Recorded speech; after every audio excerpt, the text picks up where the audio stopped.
Meanwhile, a special Dhamma sermon took place yesterday to mark the President being awarded the chair of the Commonwealth Heads of Government meeting, the President's birthday and anniversary of assuming of office. The religious event took place at the Ruan Valley Mahasaya to invoke blessings on the President and the country. The religious ceremony commenced subsequent to President Mahinda Rajapaksa extending an invitation to the Mahasangha. The ceremony was organized by the Atamastanadipati Venerable Pallegama Sirinivasa Thera and the chief incumbent of the Ruan Valley Mahasaya, Venerable Pallegama Hemaratana Thera. The arms for the Mahasangha who attended the ceremony was presented this morning.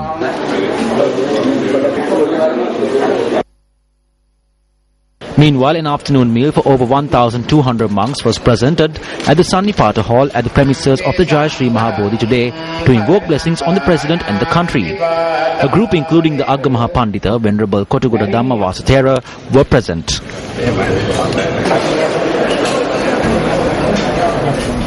The Department of Meteorology requests the general public to remain cautious of lightning strikes as many areas in the island will receive torrential rains. The department pointed out that the rainfall in some areas had exceeded 100 millimeters. Duty meteorologist K.D. Sujiva speaking to News First said that thunder showers will be accompanied by strong winds. 13-year-old Ishara Madhushan Dasanayaka from Tattava, Anamaduwa died after being struck by lightning last evening. He was a grade 8 student from the Simalagas Hena Central College. Ishara's younger brother was injured in the lightning strike and is receiving treatment at the Puttalam Base Hospital.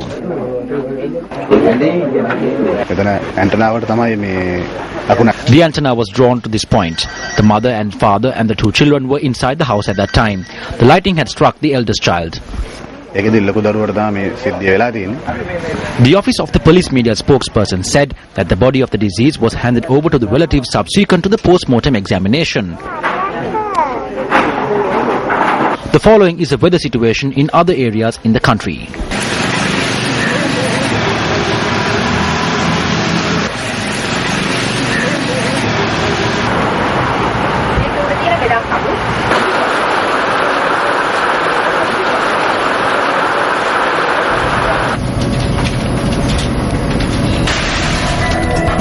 You're watching your primetime weekend news bulletin.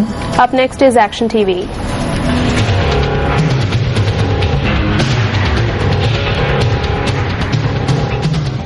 For over a period of 6 months, this operation is being carried out in the 3-kilometer coastline between Dalu and Mampura, located in the Kalpitia Peninsula. Due to strong tides during the 3 months of the 6-month time period, the local fishermen did not pay much attention to this operation. Despite the lack of a fishing pier or port in this area, fishing activities are carried out with the use of these nets known as madil. The only means of survival for over 2,000 families living in this coastal area is to produce these large nets. These fishermen had set off for the eastern seas to engage in catching fish with the use of these nets between June and July early this year due to the tide. However, on their return this time, their battle for survival is not only with the dangerous waves. They are attempting to construct a jetty over here. They are filling it with sand. After that, they carry on with their work. Because of the waves, this breaks off and sand settles in one area. While the remainder is washed away, construction material for the jetty goes out into the sea and gets entangled with the nets. Because of the various things brought here to construct this jetty, even dinghies are faced with difficulties when they set off to sea.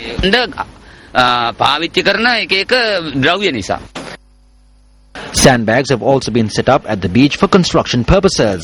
As the Divisional Secretariat and the Coast Conservation Department is showing no interest in this operation that had jeopardized the livelihoods of the local fishermen, the fishermen were compelled to file a complaint over the matter with the police.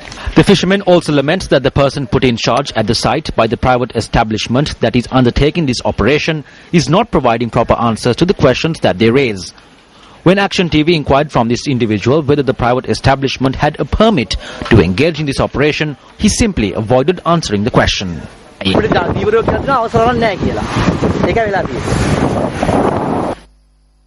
Speaking to Action TV, the Divisional Secretary of Kalpitia said that the respective contractor had not provided any document from the respective institutions that approves the operation that is taking place.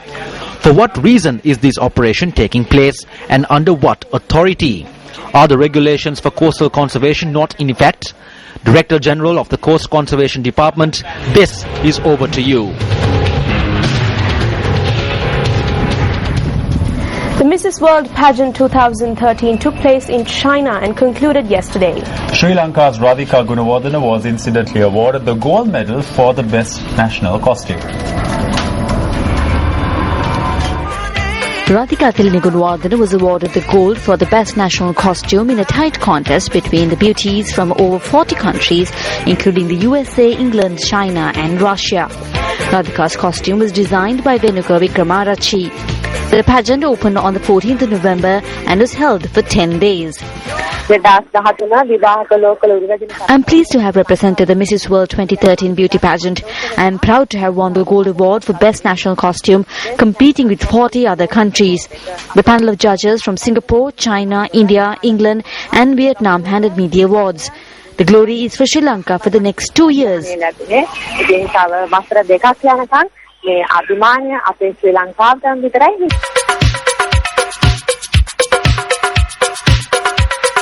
Kelly Spali of the United States of America was crowned Mrs. World 2013.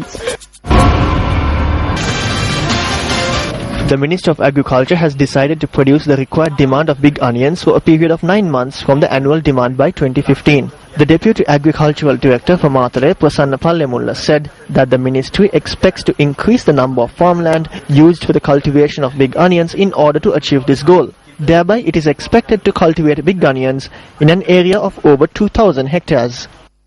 Another phase of the News First U Report workshop took place today, centering Hambantota. This edition of the News First U Report workshop was held at the Tangol Divisional Secretariat. Persons who signed up for the News First U Report Citizen Journalism Initiative from Hambantota attended the workshop. This is the 5th district-level workshop organized for News First U reporters, highlighting the importance of citizen journalism.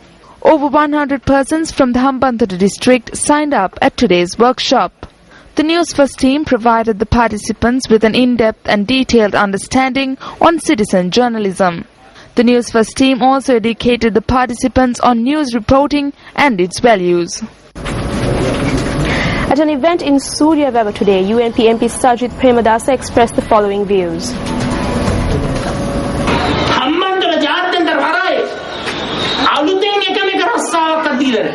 Not one single new job has been granted at the Hambantota International Harbour.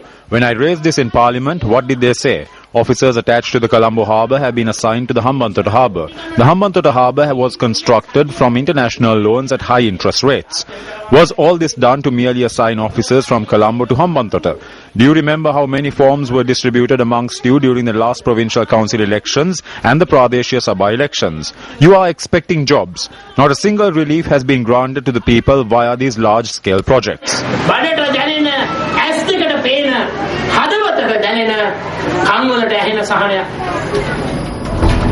Another phase of the series of education conferences organized as per a concept of the United National Party parliamentarian Ravi Karunanayake got underway in Colombo yesterday.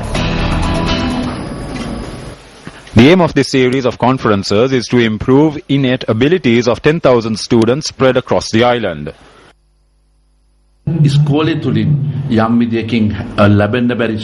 Providing some strength to these students which they cannot obtain from schools is my aim.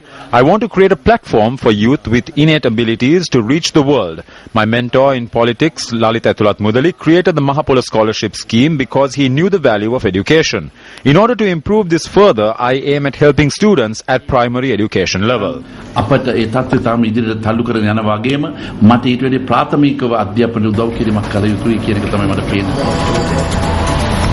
Project Minister for Highways, Ports and Shipping Rohita Abe Gunawardena, addressing a Balamandala meeting in Kaluthara yesterday, commented on the United National Party.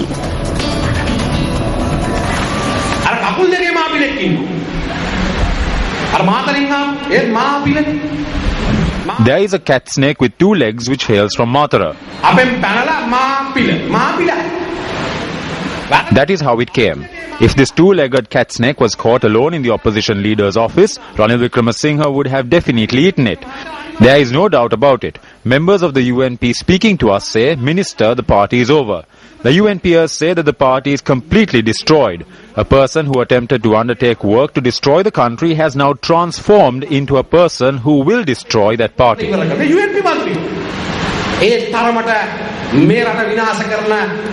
වැඩවලට ලෑස්ති වෙච්ච පක්ෂ විනාශ කරන කෙනෙක් බවට ඔහු පරිවර්තනය වෙලා. The championship was worked off at the Beira Lake in Colombo and saw the participation of a number of local and international powerboat pilots. The F2 category comprised of 3 phases and each phase consisted of 15 rounds. In addition to the powerboats, a jet ski championship was also worked off. The championship was telecast live on MTV Sports.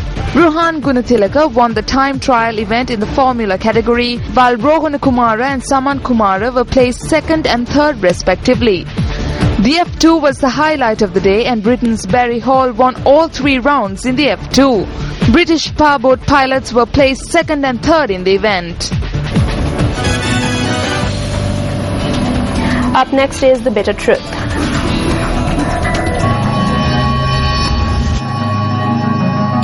On the 8th of October 2013, Sri Lanka Cricket announced that 11 individuals had applied for the post of head of coach for the Sri Lanka cricket team.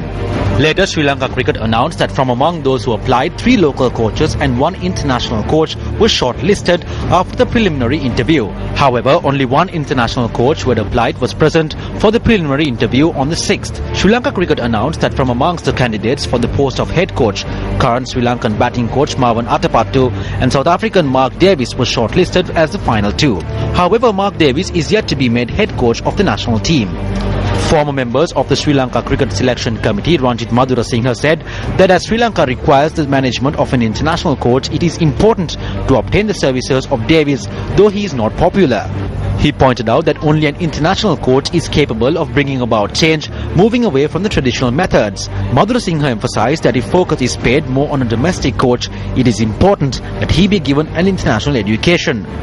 Former Assistant Treasurer of Sri Lanka Cricket, Nihal Leuke, questions if Sri Lanka Cricket is financially viable to obtain the services of an international coach. We are aware that a large sum of money was spent by Sri Lanka Cricket during the 2011 Cricket World Cup. Stadiums were newly constructed and other venues were upgraded. Payments for these purposes are still being made. In this financial backdrop, Sri Lanka Cricket has increased the wages of the staff at SLC. The Sri Lankan cricket team and the coaches are the backbone of Sri Lanka Cricket. If the expectation is to slash the wages of the Sri Lanka cricket players and pay a minimum wage for the coaches, that is an unfortunate situation. The mode of payment for the head coach of Sri Lanka Cricket as proposed by SLC was also criticized by Australia's assistant coach Steve Rickson. Rickson charged that Sri Lanka Cricket had proposed of a contract of lower value, casting aside the value of SLC. Rickson alleged that he was embarrassed by this. Statement: I am the assistant coach of Australia and I get more staying in that job than on the contract they sent to me. It was a bit disappointing the way it was processed. And in the end, I thought it's not the way to go. End of statement. In response to these allegations, Sri Lanka Cricket denied it requested Australian assistant coach for an interview for the position of head coach. However, attempts made by Sports First to inquire the final day for interviewers for the position of head coach proved futile. Marwan Atapattu also said that he was not aware of what is offered for the post of head coach of Sri Lanka Cricket. Who will be made head coach of the Sri Lanka cricket team? Open for debate. And with that, we wrap up this edition of your Primetime Weekend News Bulletin. I'm Shane Silva. And I'm Nicola D'Souza. We leave you tonight with a look at the weather forecast for tomorrow. Take care and good night.